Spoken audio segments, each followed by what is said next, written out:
Jason, where are you going to get the money? Or as they put it a little bit more eloquently, it was, Jason, where are you going to find the finance to fund these acquisitions that you intend to do? Where are you going to get the finance? And this is a question you will be asked time and time and time again in an M&A business model. When you're going out and buying businesses or buying real estate, you will get asked this question time and time again. And the question becomes, what do you say? And more even importantly, how do you actually solve this problem? Because it is a problem. It's a problem. Where are you going to get the money? How are you going to get the money?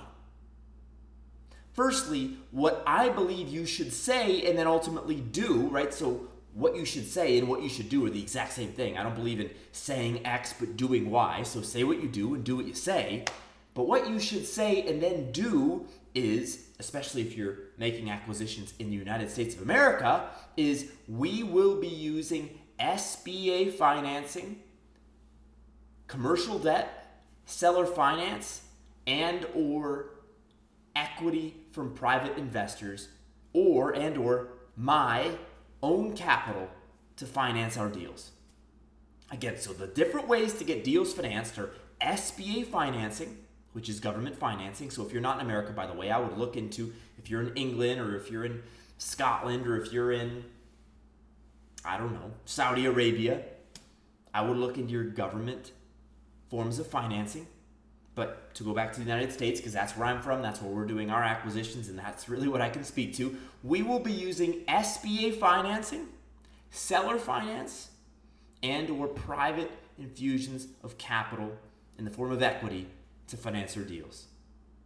Now what this looks like, firstly, and I'm going to talk about how to say that because it's about the conviction, firstly, okay? I have all these ideas coming to my head right now. But firstly, it's about being certain that that works.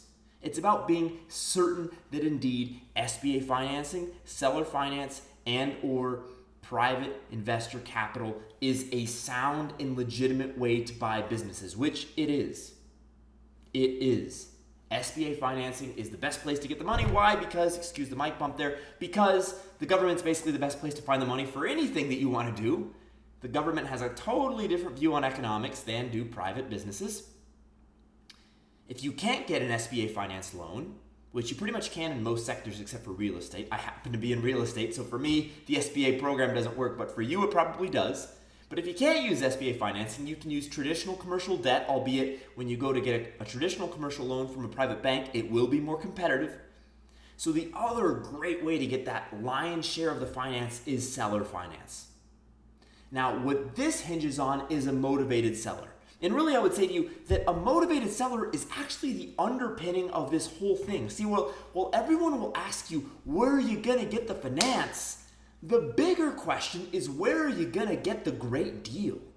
Because when you find a deal that freely cash flows after debt service, meaning after you pay off all your expenses, your business expenses, and your debt service payment each month, if that deal still produces a plethora of free cash flow after the fact, that's a hot deal, the kind of deal investors and banks alike will take interest in.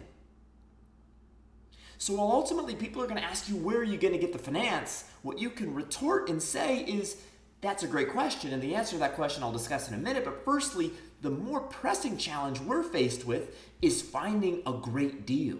Because a great deal that freely cash flows after debt service and all business expenses will be easy to get financed.